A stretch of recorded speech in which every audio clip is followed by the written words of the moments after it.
Hello बच्चों, कैसे हैं आप? आई होप आप अच्छे होंगे। आज की कहानी का नाम है योग्य राजा का चुनाव। चंदन वन का राजा शेर बहुत बूढ़ा हो रहा था। इसी वजह से उसने शिकार के लिए बाहर निकलना भी बंद कर दिया। वह अब और अधिक वन पर शासन नहीं कर सकता था और इसी वजह से वन में बहुत अशांति पैदा हो गई।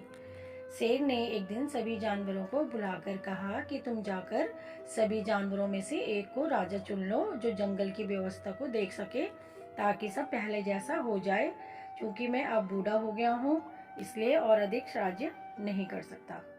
इस पर सभी जानवरों ने इकट्ठा होकर इस पर सहमति करने का विचार किया और वो इसके बाहर आकर आपस में विचार करने लगे।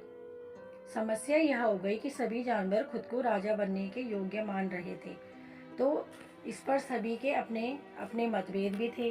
इस पर काफी देर बाद जब सहमति नहीं बन पाई, तो चंदू खरगोश ने एक सुझाव दिया कि सभी जानवरों को उनकी क्षमता के अनुसार काम दिया जाएगा और 10 दिन बाद फिर यही एक सभा होगी और जानवरों द्वारा दिए गए काम की समीक्षा की जाएगी। जिसने सबसे अधिक काम किया होगा वही राजा बनने के योग्य होगा। सभी जानवरों को उनकी जिम्मेदारी दी गई और मोटो हाथी को जिम्मेदारी मिली, वो थी बड़े बड़े पत्थरों को गड्ढे में डालना। 10 दिन बीत गए। सभी जानवर इकट्ठा हुए तो देखा कि मोटो हाथी को छोड़कर सभी लोगों ने अपना अपना काम कर दिया है।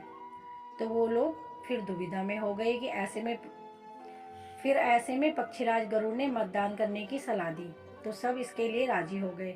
मतदान हुआ तो देखते हैं कि सबसे अधिक वोट जिसके पक्ष में पड़े हैं वो है मोटो हाथी।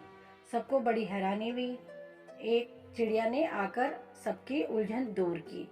चिड़िया ने कहा कि मोटो हाथी ने इसलिए गड्ढे में पत्थर नहीं डाले क्योंकि गड्ढे में उगे एक छोटे पेड़ पर मैंने अंडे दिए हुए थे और मोटो ने अपने राजा बनने की परवाह नहीं करते हुए मेरे बच्चों के जीवन के बारे में अधिक सोचा।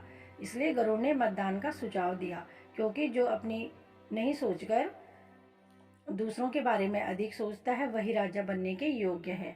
वहां पर मौजूद सभी जानवरों ने ध्वनिमत से हाँ मिलाई और मोटो हाथी को वहां का राजा घोषित कर दिया गया। इसके बाद चंदनवन में कभी अशांति नहीं हुई।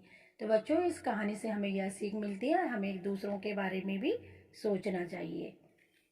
बाय बाय बच्चों।